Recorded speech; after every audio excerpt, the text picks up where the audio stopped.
मिरज पूर्व भागात प्रथमच नव्याने सलगरी येथे सुरू झाले अत्याधुनिक सिद्धिविनायक नेत्रालय व्हिजन सेंटर। आज तुमच्यासाठी मोफत नेत्र तपासणी व ऑपरेशन शिबिर 13 एप्रिल ते 5 मे 2026 या कालावधीत सुरू असलेल्या या शिबिरात कॉम्प्युटरद्वारे संपूर्ण डोळे तपासणी, मोतीबिंदू फेको शस्त्रक्रिया, 5 बिंदू उपचार, लेसर सुविधा, तिरळेपणा व लहान मुलांच्या डोळ्यांचे आजार यावर तज्ञ डॉक्टरांकडून उपचार उपलब्ध आहेत। तसेच ब्रँडेड चष्मे, गॉगल्स व कॉन्टॅक्ट लेन्सेस ही उपलब्ध। वेळ सकाळी 9 ते दुपारी 2 आणि सायंकाळी 4 ते 8। ठिकाण हायस्कूल रोड, सलगरी, तालुका मिरज। संपर्क 9309764441।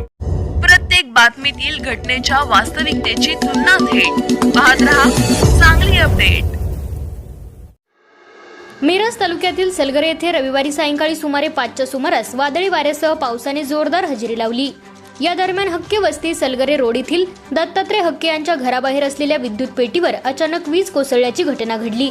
या घटनेमुळे परिसरात काही काळ खळबळ उडाली होती। सुदैवाने या दुर्घटनेत कोणतीही जीवितहानी झाली नाही, मात्र घरातील विद्युत यंत्रणेला मोठा फटका बसला।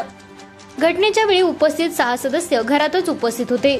विशेष म्हणजे वीज कोसळली तेव्हा सर्व सदस्य पलीकडील खोलीत असल्यामुळे मोठी जीवितहानी टळली। सायंकाळी मोठा वारा सुटल्याने आधीच विद्युत पुरवठा खंडित झाला होता। याच वेळी बाहेर असणाऱ्या पेटीवर वीज कोसळली। वीज कोसळल्यानंतर मीटरमधून मोठा स्फोट झाल्याचा आवाज आला आणि काही विद्युत साहित्य जळून गेले। यानंतर घरातील फॅनसह काही उपकरणांचे कनेक्शन आपोआप खंडित झाले। काही स्विच मधून धूर निघाला तर भिंतीत लावलेल्या विद्युत कनेक्शनच्या पट्ट्या उचकटून निघाल्याने भीतीचे वातावरण निर्माण झाले। दरम्यान वादळी पावसामुळे परिसरातील वीज पुरवठा आधीच खंडित झाला होता।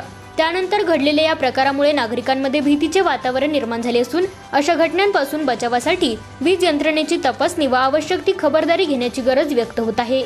अभिजित दत्ता हक्के, सलगर।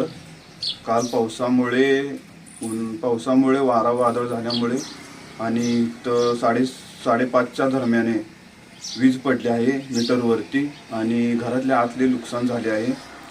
फॅनच्या पट्ट्या निघल्या आहेत, बल्ब जळले आहेत आणि मीटर पाकच जळला आहे या तऱ्हेने।